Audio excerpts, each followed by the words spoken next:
Hello, everybody. What's up? Welcome back to another episode of A Needle in a Haystack, a behind the scenes account of a mucosal melanoma survivor.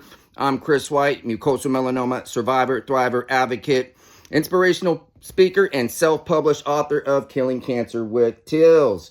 Real quick before we get started, quick disclosure. I am not a medical expert. I am only an expert on my experience and my story. If you need any advice, please seek help with your care team. Okay, we're back on episode 9. Picking up from episode 8. All right. It's the end of November 2018. November 28th to be more specific. Cruising home from Houston to Dallas. We now know that I am not stage 3 or better. I am stage 4. It is metastasized to my lungs and liver, other areas. The game plan changes from chemotherapy and single immunotherapy to combination immunotherapy. So going from CVD and Keytruda to Ipi plus Nivo. On the way home, we make the phone call to my local oncologist in Dallas, let her know what the game plan is. The schedule stays the same. I have my first Ipi Nivo scheduled for December 4th, 2018, with the second one scheduled for December 26th, 2018. And the following January, on January 9th and January 10th, I was to return back down to Houston for my follow-up scans. Now, December 2018, I guess the best way to say this is it was a month of change. A lot of things happened that I was not expecting, but the conversations had started about me breaking my lease, moving out of my apartment, putting all my stuff in storage, and moving in with my mom. I lived by myself at the time. If something were to happen to me and nobody was around, nobody would know about it. So I needed to be around people. So that conversation got started. Also, when I left MD Anderson, even though they had told me I went from stage 3 to stage 4 and had metastasis everywhere, I did not have any cancer pain yet. I was very freaked out, and so they did give me a small prescription for Xanax to help control the anxiety, but I was not on any pain meds yet. I did not feel any pain. So in preparation for everything and getting geared up for what could or could not happen, my mom was very proactive in doing her research and having a lot of printouts. They're in that medical binder that I've showed you. Everything from chemotherapy, immunotherapy, radiation, surgery, everything that you could think of to be prepared for the unknowns. You don't know what you need to know until you need to know it. And I got to credit my mom for being the caregiver that she is and being very proactive and having everything just in case. Another one of the things that I've mentioned here before is to make sure you have extremely good record keeping and note taking. If you yourself cannot do it, always try to make sure you have somebody else with you. Record the conversations, write very well written notes, go back through them, reread them. It helps with answering and asking questions that you may or may not know, but definitely be able to document the experience so you can reflect back to it. That has been a huge resource while I was going through it, and also now as I'm relearning it. So when the game plan changed to immunotherapy, they had given us a list of possible side effects, but had mentioned to be very vigilant for any of these that popped up and to make sure that we notified our care team if they did, keep a record of them to try to track and trace. And, I wasn't necessarily sure on what to expect. My whole thought was always, what I had assumed would be, which is what I had seen through other mediums of, chemotherapy, lose your hair, you're nauseous and so forth. But even though they explained to me the side effects for immunotherapy, I wouldn't know, how to tell someone if, what was going on. So it was almost like you need to document everything that happens to you, whether you think it's a side effect or not. Okay, so like I said, when I first got metastasized to stage 4 and had learned about it, I did not have any pain. And I'm leaving Houston November 28, 2018. my first scheduled immunotherapy was December 4th, 2018. And, I'm back at work doing my thing. And on December 3rd, this is what, 4 or 5 days later, I have some incredible pain that I cannot explain. And I actually think I'm having a heart attack. So I get a hold of my mom. I leave work. I go see my oncologist and go, hey, what's going on? Can you help me figure this out? And she had to remind me, Chris, you are stage 4 terminal metastatic melanoma. You have tumors everywhere. And went on to explain what was causing my pain. So my oncologist, my local oncologist, pulled up my scans and kind of laid it all out for me so I could understand. And here's what she said. She was telling me that my liver tumors are pressing up on my pleuris sac around my liver, and that is pressing on the nerves, which is equaling the pain in my right shoulder and across the chest. My diaphragm is pushing up upon the lungs, and those nerves are causing the difficulty in my breathing. And so to combat all of this, I was put on a palliative pack of pain medication, which consisted of a fentanyl patch, 25 milligrams, hydrocodone, and hydromorphone. And hydromorphone is aka Dilaudid. The hydrocodone was the 10/325 and was told to take as needed. Now, the only other medication that I most recently got prior to that was the Xanax for my anxiety. And I know that to take Xanax and pain medication at the same time is a bad deal. So I was always concerned about, having both prescribed at the same time and taking them too close together. I didn't want to accidentally overdose or anything. And so I made a conscious decision at that point that I was going to put the Xanax aside and just take the pain meds. Now, the quantities of these amounts of pain medications was extremely high, and you could see the looks on my mom's face that, that it was a dangerous amount. And they were concerned about addiction and overdose. And my oncologist had to remind them, your son has terminal cancer. He's in extreme pain. We need to combat the pain. If he makes it through all of this, when that time comes, if he is addicted, then we can unaddict him. So also this appointment on December 3rd, when I went into my oncologist to, find out about all this pain, she had me do an ultrasound on the abdomen. And on that ultrasound, it showed the posterior right liver mass that was measuring 5.7 by 4.9 by 5.8 centimeters. And they didn't have any prior studies to compare at their location, because the last scan I had done with them was the PET scan when I first got diagnosed. They didn't have the most recent PET scan from my specialist down in Houston, or the prior CT and MRI and ultrasound of the abdomen and pelvis that I did that August. So to them, there was no prior studies to compare, but based upon those findings, just upon that liver mass, they were able to explain to me what all the pain was coming from. So just a couple of quick results from this ultrasound under the impression. It did say, that I had some splenic granulomas, no ascites, and no hydrophenophis of the kidneys. It gave some measurements of both, my kidneys, mentioned, my gallbladder is free of stones and thickenings, kind of gave, a little bit of overview of the area. But more or less, my main source of the pain was being caused by that mass in my liver. So moving forward, my mom, my sister, everybody was real vigilant about any possible side effects, was keeping very good record of them and everything, just so we could kind of gauge on what was happening. The next day on December 4th, I went in and got my first immunotherapy treatment of Opdivo plus Yervoy.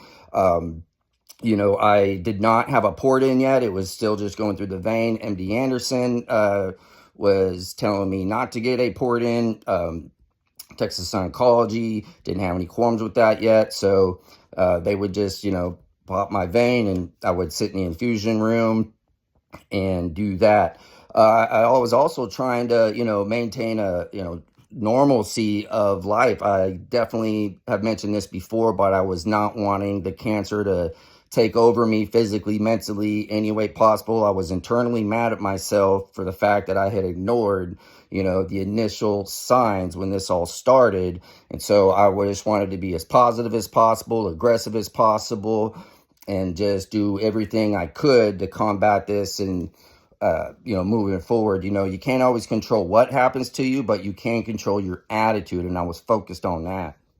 So, I participated and did everything I could, that was engaged or involved with family.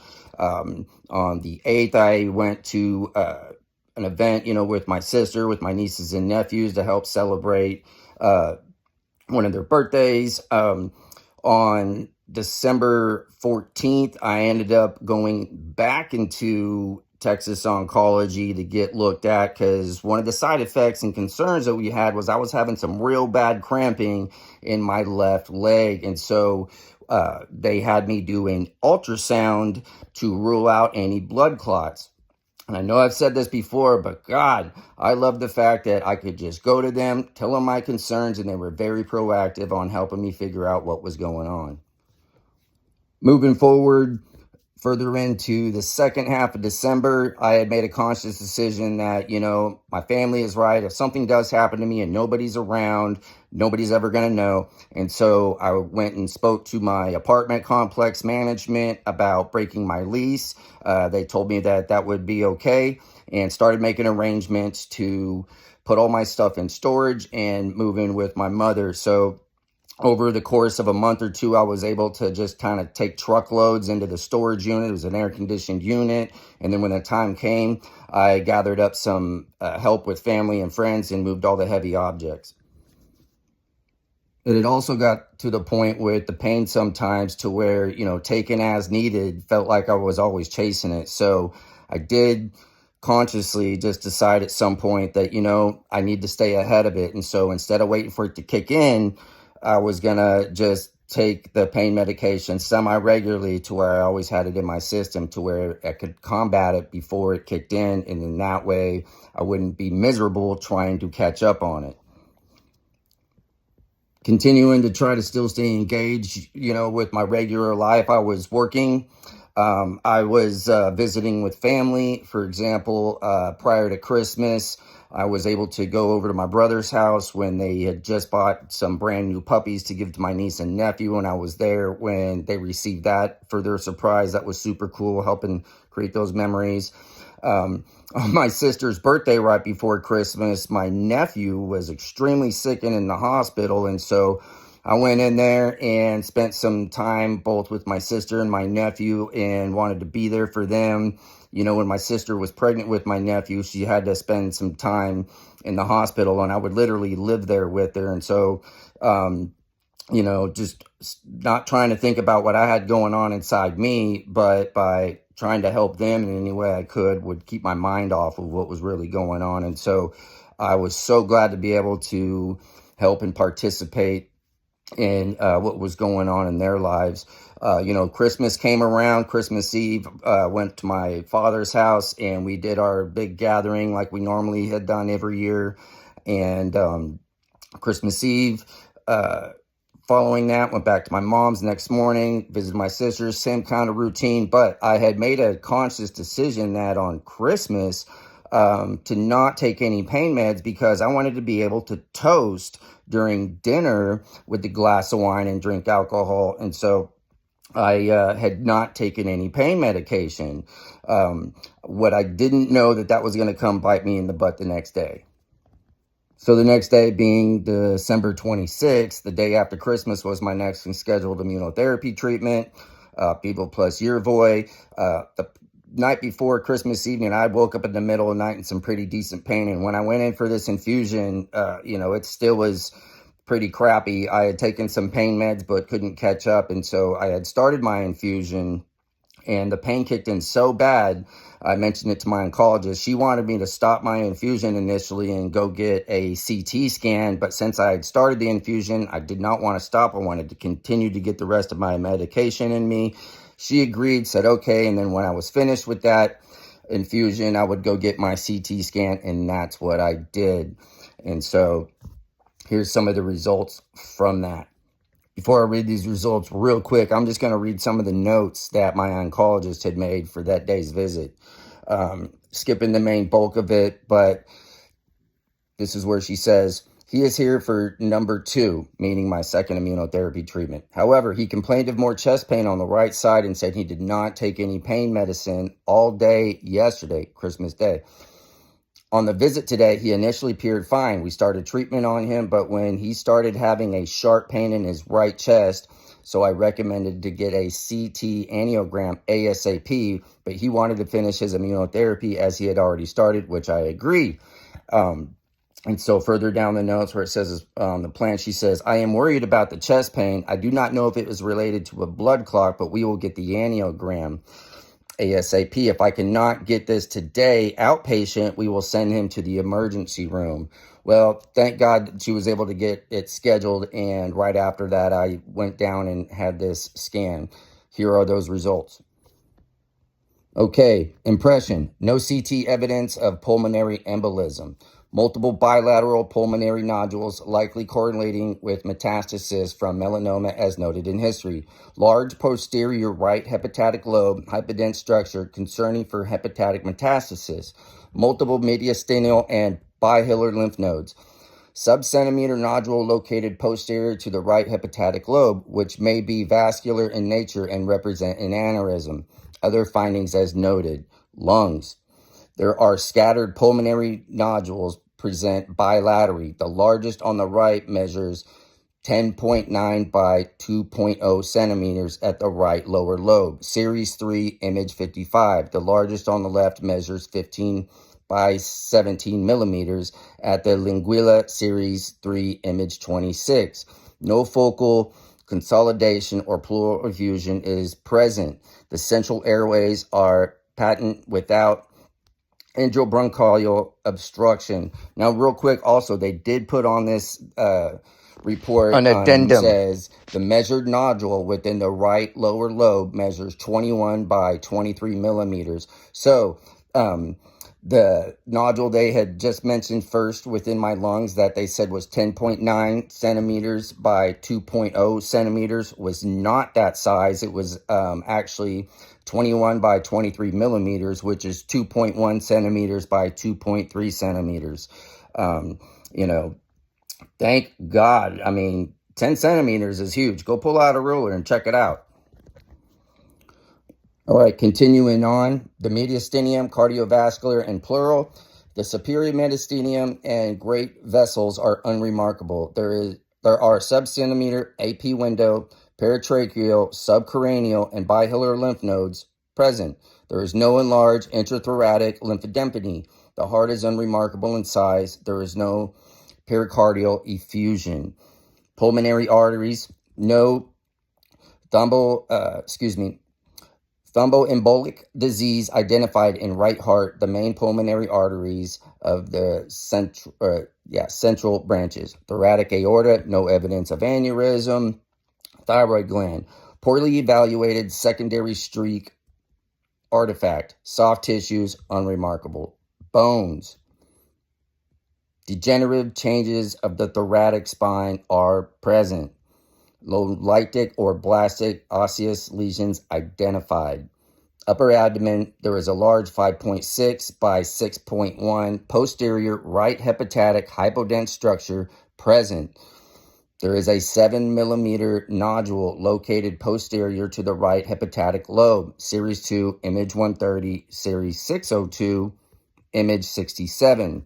There is a vascular structure entering and exiting this nodule and maybe represent an aneurysm.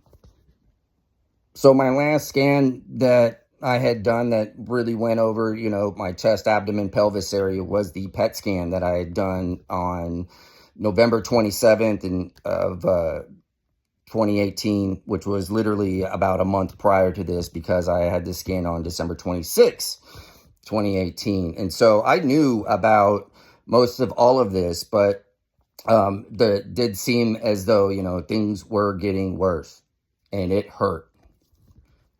Also going through some of the notes from that month, we were writing down all the different side effects and everything, and I was doing some research into the different areas of my history, and I came across a post that my sister had put up in a social media support group that was specific to my disease, where she had basically introduced me and what was going on. And within that post, there was a lot of good comments about the advances of treatments in regards to immunotherapy.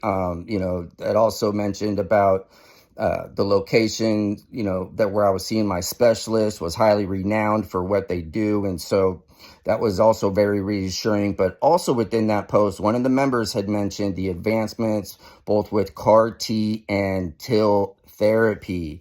And so my sister within that post had inquired a little bit more about that, and also had made a note that we will follow up on asking those questions.